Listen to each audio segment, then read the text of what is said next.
हे कैसे हो आप सब।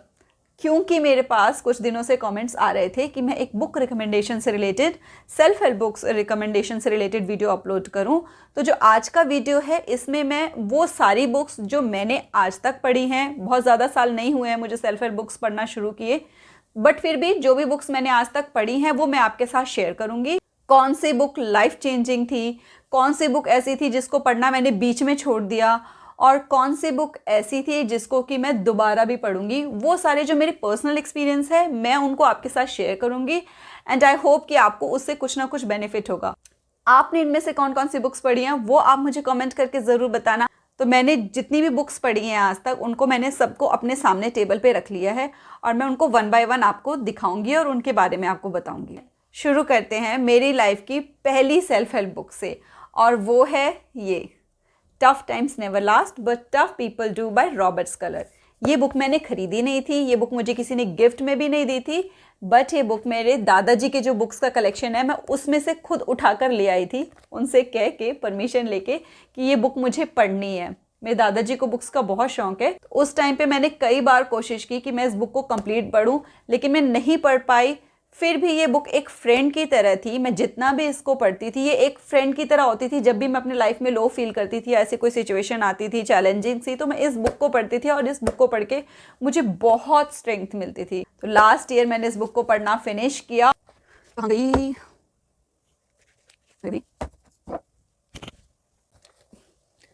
उसके बाद मैंने जब बुक्स पढ़नी स्टार्ट की तो ये थी the monk who sold his Ferrari bye robin Sharma, और ये बुक लाइफ चेंजिंग साबित हुई थी मेरे लिए। इस बुक को पढ़ने के बाद मुझे बुक्स को पढ़ने में इंटरेस्ट जो है वो डेवलप हो गया था। ये पहली बुक थी जो मैंने कंप्लीट पढ़ी थी और इसको पढ़ने के बाद बहुत सी चीज़ें मुझे सीखने को मिली थी, और एक तरह से जो सेल्फ इम्प्रूवमेंट की जर्नी थी वो इस बुक को पढ़ने के बाद शुरू हो गई थी। नेक्स्ट बुक जो मैंने पढ़ी है वो है peaks and valleys by Spencer Johnson. तो ये जो भी बिगिनर्स हैं जो बुक्स पढ़ना शुरू करना चाहते हैं वो इस बुक को पढ़ सकते हैं, क्योंकि ये स्पेंसर जॉनसन की जो बुक्स हैं छोटी छोटी सी, एक ये है और एक थी दिस वन, ये है द प्रेजेंट। इसके बाद मैंने ये क्योंकि बुक्स पढ़ने की हैबिट नहीं थी और लगता था कि बुक कंप्लीट कर पाऊंगी कि नहीं, इसलिए मैंने स्टार्टिंग में छोटी छोटी बुक से स्टार्ट किया था। तो ये पीक्स एंड वैलीज और दिस वन द प्रेजेंट, और एक इनकी बुक है हु मूव्ड माई चीज़, वो आई थिंक मेरे पास हिंदी में है। कहाँ गई अब हे भगवान, ये इतनी पतली सी है ये दिखती नहीं है कहाँ पर छुपी। तो ये तीन स्पेंसर जॉनसन की तीन books, the present, peaks and valleys और who moved my cheese. In case आप बिगनर हैं, आप सेल्फ हेल्प बुक्स पढ़ना शुरू करना चाहते हैं, तो आई रिकमेंड कि आप ये जो स्पेंसर जॉनसन की 3 बुक्स हैं, the present, peaks and valleys and who moved my cheese, इनसे स्टार्ट कर सकते हैं। नेक्स्ट है अभी जो रिसेंटली एक मैंने बुक फिनिश की थी लास्ट ईयर मैंने जो बुक पढ़ी थी वो थी ये think and grow rich by Napoleon Hill. इस बुक के बारे में मैंने बहुत सुना था कि ये लाइफ चेंजिंग बुक है। मैंने जितनी भी आज तक सेल्फ बुक्स पढ़ी थी उन सबको एक तरह से समराइज किया हुआ इन्होंने। ये पायनियर थी, पहले think and grow rich I थी और इसी के बेसिस पे मोस्टली सेल्फ हेल्प बुक्स बनी हुई हैं। एक चीज़ जो मैंने इस बुक से सीखी है वो ये है to have a burning desire. आप लाइफ में जो अचीव करना चाहते हो उसके लिए बिल्कुल क्लियर हो के उसके लिए आपकी बर्निंग डिज़ायर होनी चाहिए कि चाहे कुछ हो जाए आपने उस चीज़ को अचीव लाइफ में करना ही करना है। तो नेक्स्ट एक बुक है नेपोलियन हिल की ही, ये है the path to personal power. ये बुक मैंने स्टार्ट की थी इस साल, मैंने सोचा था कि इसी बुक से स्टार्ट करती हूँ पढ़ना, पर जब मैंने ये बुक पढ़नी शुरू की तो मुझे ये लगा कि जो ये बुक थी वो कहीं ना कहीं same to same think and grow rich जैसी ही लग रही थी। तो इस बुक को मैंने नहीं पढ़ा, स्टार्टिंग के कुछ पेजेस मैंने पढ़े थे, उसके बाद मैंने क्विकली एक बार सब पेजेस टर्न करके देखे कि इसमें कुछ अगर अलग है तो मैं उसको पढ़ूँ, अदरवाइज रहने दूँ। तो ये बुक मुझे काफ़ी हद तक थिंक एंड ग्रो रिच जैसी लगी, तो इसलिए बेटर है कि अगर आप ये बुक खरीदने की सोच रहे हैं तो ये आप ना लें। इससे बेटर है कि आप थिंक एंड ग्रो रिच को ही 2, 3, 4 बार अच्छे से पढ़ लें। नेक्स्ट है रॉबिन शर्मा की ही who will cry when you die. तो ये जो बुक है इसके बहुत बुरा हाल हुआ पड़ा, ये देखो ये फिर भी बची हुई है बेचारी, बट इसमें भी जो लेसन्स हैं ये मोस्टली जो monk who sold his Ferrari वाली बुक है उसी में जो लेसन्स मिले हैं, almost same to same lessons ही इस बुक में भी हैं। इस बुक की ये हालत कैसे हुई है, जब मैं पीएचडी कर रही थी, मैं ट्रैवल करती थी 3 आवर्स का डिस्टेंस रहता था मेरा वन साइड बस में। तो एक्चुअली मैंने बुक्स पढ़नी स्टार्ट ही तब की थी, क्योंकि वो 3 आवर्स एट अ स्ट्रेच जाते थे और मुझसे ईयरफोन लगा के नहीं सुना जाता था कुछ भी, मेरा हेडेक हो जाता है इन केस मैं ईयरफोन लगाऊं तो मैंने बुक्स पढ़नी स्टार्ट कर दी थी। तो ये फटी ऐसे थी कि सीट नहीं मिली थी एक दिन बस में, बोनट पे बैठी हुई थी पर बुक पढ़नी थी। मैं आराम से बैठी, मैंने अपनी बुक निकाली, मैंने पढ़ना शुरू किया, झटका लगा बस में, बुक धड़ाम से नीचे जाके गिरी और बस इसकी ये हालत हो गई थी। तो अच्छी बुक है, एक गाइड की तरह अच्छी बुक है, लेकिन अगर आप मंकूस ओल्डेस्ट फरारी पढ़ लेते हैं तो आपको फिर ये ऑलमोस्ट वैसी वैसी ही बुक लगती है। नेक्स्ट बुक है सिद्धार्था, और बुक नहीं, ये एक नॉवल टाइप है। और ये मैंने एक्चुअली मैं कोई एक बुक पढ़ रही थी, उसके रिकमेंडेशन में था कि आप सिद्धार्था बुक भी पढ़ सकते हो, वो बहुत अच्छी है, तो इसीलिए मैंने इसको ऑर्डर किया था। अब मुझे क्या लगा था कि जो सिद्धार्था बुक होगी ये गौतम बुद्धा से रिलेटेड होगी, क्योंकि उनका नाम भी सिद्धार्था था। तो मैंने ये सोच के बुक मंगाई थी कि उनकी लाइफ की जर्नी के बारे में होगी। बट इन केस अगर आप भी ये बुक मंगाने की सोच रहे हैं ये सोच के कि ये सिद्धार्था यानी कि गौतम बुद्धा की स्टोरी से रिलेटेड है, तो नहीं, ये सिद्धार्था इसमें एक फिक्शनल कैरेक्टर है जिसकी लाइफ की स्टोरी बताई गई है इसमें, कि कैसे वो खुद को आइडेंटिफाई करता है। बहुत सारे अप्स एंड डाउन्स उसकी लाइफ में आते हैं, तो उसकी लाइफ की जर्नी है जिसमें कि एक पार्ट है कि बीच में वो गौतम बुद्धा से भी मिलता है, बट गौतम बुद्धा से भी वो कुछ सीखता नहीं है, वो अपनी जर्नी पे खुद अपने आप को पहचानने के लिए आगे निकल पड़ता है। तो ठीक है, अच्छी बुक है इन केस आपको स्टोरीज पढ़ने में इंटरेस्ट आता है। मुझे स्टोरीज पढ़ने में इंटरेस्ट नहीं आता, क्योंकि फिर मुझे लगता है कि जब एक सेल्फ हेल्प बुक मैं पढ़ रही हूँ और मैं उसको डेली पढूं तो उसमें से मुझे कुछ डेली ऐसी लर्निंग मिले, लेसन मिले, जिसको कि मैं लिख सकूं और फिर उसको अपनी लाइफ में अप्लाई करूं। जब एक ऐसा हो जाता है ना कि पूरी बुक पढ़ने के बाद आपको एक लर्निंग मिलेगी, तो वो मेरे लिए काम नहीं करता। तो in my opinion I won't recommend this book. Next इन्हीं की जैसी बुक है एक, द एल्केमिस्ट। ये अच्छी बुक है। इसमें क्या है कि एक जो शेफर्ड है उसकी स्टोरी है, स्टोरी टाइप ही है ये भी, कि वो कुछ गोल्ड है जिसको लेने के लिए पूरी ज़िंदगी ढूंढता रहता है, एट लास्ट उसको गोल्ड अपने पास ही मिलता है। तो उसकी जो लाइफ में बहुत सारे स्टेप बाय स्टेप जो चेंजेस आते हैं, तो ये भी एक स्टोरी है जिसका एक एंड होता है और एंड में हमें एक मेन लर्निंग मिलती है। बट स्टिल इसमें जो अलग अलग चैप्टर्स हैं, उसकी जो जर्नी है, अलग अलग जगह पे वो जाता है और कैसे वो सिचुएशंस को हैंडल करता है जो भी उसकी लाइफ में आती है, तो वो उन सब से कुछ ना कुछ लर्निंग मिलती है। सो this is a good book. Next is happiness project by Gretchen robin. ये बहुत अच्छी बुक है। इसमें जितने भी इन्होंने लेसन्स बताए हैं ऑथर ने, उन्होंने उनको डिवाइड कर दिया है मंथ्स के बेसिस पे, कि आपका एक जनवरी का मंथ है जिसमें आपको ये स्टेप्स लेने हैं, फेब में आपको ये स्टेप्स लेने हैं। तो पूरी तरह से एक पूरा प्रोजेक्ट सा रेडी है आपके पूरे ईयर के लिए। इससे क्या है कि भी आपको खुद से कुछ एफर्ट नहीं करना है कि मुझे क्या करना है। इन्होंने गाइड किया हुआ है कि आपको कैसे आप 1 ईयर में अपनी लाइफ को चेंज कर सकते हो और 1 ईयर में अपने हैप्पीनेस क्वोशेंट को इंक्रीज कर सकते हो। तो हर मंथ के इन्होंने ही अपनी तरफ से कुछ टास्क दिए हैं जो कि इन्होंने अपनी लाइफ में पहले अप्लाई करके देखे थे। So this is one of my personal favourite books. Then Deepak Chopra की the 7 laws of success book मैंने पढ़ी है। ये मैंने बुक 2 बार पढ़ी है। This book is a must for everyone. Success versus joy by Geet Sethi. फिर है ये life is what you make it. इसमें किसी एक कोई लड़की है, वो अलग अलग उसके अफेयर्स होते हैं, अलग अलग उसकी लाइफ में प्रॉब्लम्स आती हैं और एंड में सब कुछ हैप्पी हो जाता है। उससे रिलेटेड उसकी पूरी लाइफ की स्टोरी है। और ये बुक पढ़ते हुए मेरे सिर में बहुत ज़ोर की दर्द लग गया था, क्योंकि मैं इतनी ज़्यादा इंडल्ज हो गई थी उसकी स्टोरी में कि मुझे लग रहा था कि आगे क्या होगा, आगे क्या होगा, आगे क्या होगा, उसको पढ़ने के चक्कर में। तो अच्छा है, बुक आपको इन्वॉल्व कर लेती है पूरे अंदर, उसकी स्टोरी में आप गुम हो जाते हो। But still I won't recommend this book. Then ये स्वामी सुखबोधानंदा की बुक थी, लुकिंग एट लाइफ डिफरेंटली। इसमें जितनी भी लाइफ से रिलेटेड प्रॉब्लम्स होती हैं उनको क्वेश्चन फॉर्म में दिया गया है और उनके जो सॉल्यूशंस हैं वो आंसर्स फॉर्म में दिए गए हैं। सो this is also good book. अगर आपको लगता है कि आपको बुक पढ़ते हुए समझ में नहीं आता है, आपको बहुत ज़ोर लगाना पड़ता है कि कैसे समझ में आए, कि इसमें से मुझे क्या लेसन समझ में आ रहा है, तो ये बुक इस चीज़ को बहुत ईजी करती है, क्योंकि बहुत क्लियरली स्पेसिफाइड है कि जो वो बात बता रहे हैं वो किस प्रॉब्लम का सॉल्यूशन है।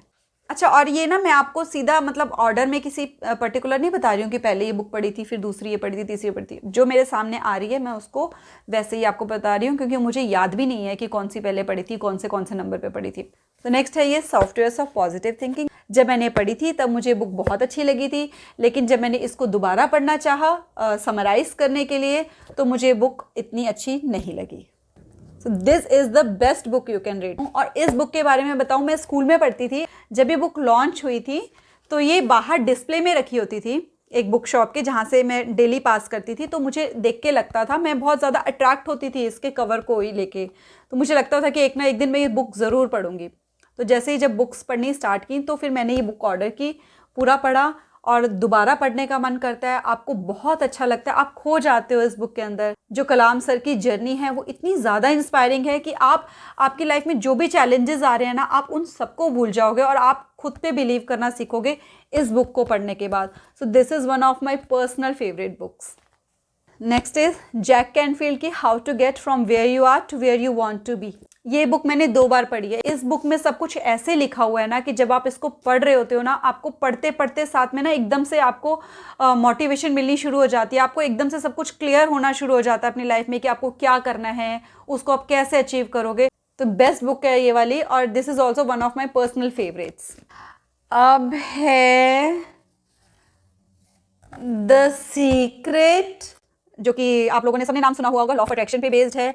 तो ये बुक पढ़ के बड़ा अच्छा लगता है, आपको थॉट्स आने शुरू हो जाते हैं, आप मतलब सोचना शुरू कर देते हो बड़ा बड़ा कि आप जो भी सोचोगे वो मिल जाएगा। और जब आप इस बुक को पढ़ते हो तो आपको अच्छा लग रहा होता है पढ़ के, but actually law of attraction होता क्या है और कैसे काम करता है, in future I will upload a video related to that. Okay, तो आई थिंक मैंने सारी बुक्स कवर कर ली हैं। ये एक मिनट, ये है the gifts of imperfection by Brene Brown. ये बुक बहुत अच्छी है, मतलब बट ये आप एज अ बिगिनर मैं रिकमेंड नहीं करूँगी। ये बुक कुछ अलग तरह की बात करती है। इस बुक को पढ़ने में मेरा बड़ा जोर लगा था क्योंकि कुछ अलग बात हो रही थी। बाकी तो पढ़ने में कई ऐसा था जो मतलब पता था कि इसमें ये चीज़ है, इसमें ये चीज़ है, ये वाली बात का मतलब ये होता है, वो क्लियर होनी शुरू हो गई थी, तो आप स्किप भी करना शुरू कर देते हो। बट इस बुक को मैंने दोबारा भी पढ़ना है, ये बहुत अच्छी बुक है। और मेन क्या है इसमें, जो ऑथर है उन्होंने हमें ये सिखाया है कि परफेक्ट तो हम सब होना चाहते हैं, बट ये सोच के परफेक्ट ना हो कि जो हमारे अंदर इम्परफेक्शंस हैं वो बुरी हैं। हम किस तरीके से अपनी इम्परफेक्शंस को भी प्यार करके, उनको भी गले लगा के अपनी इस जर्नी पे आगे बढ़ सकते हैं। बेसिकली जो हमारी इम्परफेक्शंस की वजह से हमारा कॉन्फिडेंस लो होता है, लो सेल्फ एस्टीम होती है, उनको हम कैसे ओवरकम कर सकते हैं, ये इस बुक में ऑथर ने बताया है। ओके, तो अब मैं आपको वो बुक्स बताती हूँ जो मैंने पढ़नी शुरू की हुई हैं और जो अभी तक कंप्लीट नहीं हुई है मेरी। One is this, Anthony Robbins की awaken the giant within. ये बुक मैंने अपने हस्बैंड को लास्ट न्यू ईयर पे गिफ्ट की थी। मैंने सुना था इस बुक के बारे में कि ये बुक बहुत अच्छी है, इसका इम्पैक्ट फैक्टर बहुत अच्छा है। तो ये बुक अभी मैंने थोड़ी सी ही पढ़ी है, ये रात को पढ़ती हूँ मैं, कि जब मुझे लगता है कि टाइमली सब कुछ फ्री हो गया है, बेटी टाइम से सो गई है, एक्स्ट्रा टाइम मिल जाता है, तो मैं ये बुक पढ़ती हूँ। और मॉर्निंग में जो बुक पढ़ रही हूँ आजकल वो है ये जेम्स एलन की एज अ मैन थिंकeth। ये बहुत छोटी सी बुक है, बड़ी क्यूट सी, और मैंने इसमें क्यूट सा बुक मार्क भी रखा हुआ है। ये बुक मार्क भी मैंने खुद बनाया है। जो मेरी पर्सनल फेवरेट चल रही होती है बुक, जिसको पढ़ के मुझे ऐसा लगता है कि जैसे मेडिटेशन ही हो रही हो, उस बुक में मैं इस बुक मार्क को रखती हूँ। तो ये बुक अभी मैंने पढ़नी स्टार्ट की है, इसको हाईलाइट करना स्टार्ट किया है। तो मॉर्निंग में आफ्टर डूइंग मेडिटेशन मैं इस बुक को पढ़ती हूँ। अभी तक मुझे जितना समझ में आया ना इस बुक का, वो ये है कि जो हम लॉ ऑफ अट्रैक्शन की बात करते हैं उसका जो बेस है वो इस बुक में से ही निकला हुआ है।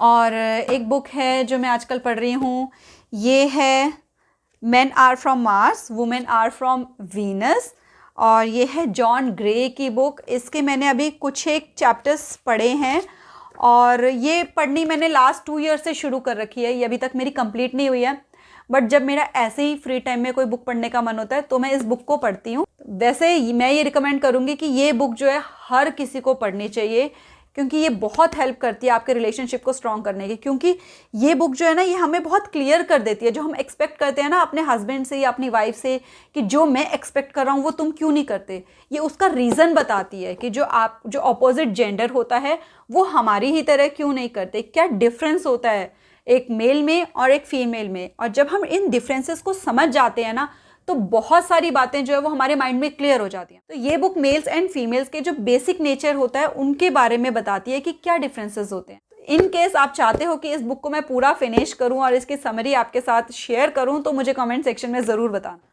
देन एक बुक और जो करेंटली रीडिंग लिस्ट में है वो है ये getting things done by David कैलन, और ये बुक बहुत अच्छी है। बेसिकली ये प्रोडक्टिविटी से रिलेटेड है कि अगर आप और प्रोडक्टिव होना चाहते हैं, आप ज़्यादा अच्छे से टाइम को मैनेज करना चाहते हैं, तो ये उससे रिलेटेड है। मैंने अभी फर्स्ट चैप्टर ही पढ़ा है इसका, तो ये भी उन बुक्स में से है जो कि अगर फ्री टाइम मुझे लगता है तो मैं पढ़ती हूँ। मैं कॉन्टीन्यूटी में नहीं पढ़ रही हूँ इस बुक को भी। सो मैंने आपके साथ वो सारी बुक्स शेयर कर दी हैं जो मैंने आज तक पढ़ी हैं। जब मैंने शुरुआत की थी बुक्स पढ़ने की तब मुझे लगता था कि बस फटाफट पढ़ते रहो, बुक एक दिन में ख़त्म हो जाए, 2 दिन में ख़त्म हो जाए, कोई रेस लगी है। और मुझे बड़ी खुशी होती थी इस बात से कि मैंने कितनी स्पीड से बुक पढ़ के ख़त्म की। लेकिन अब मैं बुक्स को बहुत स्लोली पढ़ती हूँ। तो मैं कोई बुक वॉर्म नहीं हूँ जो सारा दिन बैठ के बुक्स पढ़ती रहती हूँ। टाइम फिक्स है, मॉर्निंग में पढ़ती हूँ या रात को सोने से पहले पढ़ती हूँ। अलग अलग बुक्स हैं। इतनी बुक्स पढ़ने के बाद मुझे जो चीज़ें समझ में आई कि क्या राइट वे होता है बुक्स को पढ़ने का, वो भी मैं ऑलरेडी अपने चैनल पे शेयर कर चुकी हूँ। इनकेस आप बुक्स पढ़ना स्टार्ट करना चाहते हैं तो आप उस वीडियो को देख सकते हैं ताकि from the very first book आपको रियली उसमें से बेनिफिट मिलना शुरू हो जाए। तो अगर आप सही तरीके से पढ़ नहीं रहे हो, आप उसमें जो नॉलेज प्रोवाइड की गई है आप उसको अपनी लाइफ में इम्प्लीमेंट नहीं करने की कोशिश करते हो, तो डेफिनेटली वो wastage of time and money है। बेटर है कि आप बुक्स ना बाय करो। देन इन केस अगर आपको बुक्स पढ़ने की जगह ऑडियो बुक सुनने में इंटरेस्ट है तो आप ऑडियो बुक से भी स्टार्ट कर सकते हो, क्योंकि वो सबकी अपनी अपनी प्रेफरेंस होती है। इसके अलावा अभी बहुत सी बुक्स ऐसी हैं जो मेरी लिस्ट में हैं, बुक शेल्फ पे पड़ी हुई हैं जिनको मुझे पढ़ना है, और बहुत सी ऐसी हैं जो मेरी विश लिस्ट में हैं। आई होप कि ये वीडियो आपके लिए बेनिफिशियल रहा होगा। कोई और क्वेश्चन आप इससे रिलेटेड मुझसे पूछना चाहते हैं तो डेफिनेटली पूछ सकते हैं। वीडियो को पहली बार देखा है तो चैनल को सब्सक्राइब करके नोटिफिकेशन बेल पे ज़रूर क्लिक कर देना। मैं इस चैनल पे पर्सनल ग्रोथ से रिलेटेड वीडियोज़ ही अपलोड करती हूँ जो हमें हमारे हायर सेल्फ के साथ कनेक्ट करने में सपोर्ट करते हैं। तो मिलते हैं नेक्स्ट वीडियो में। Till then stay blessed, stay smiling, नमस्ते।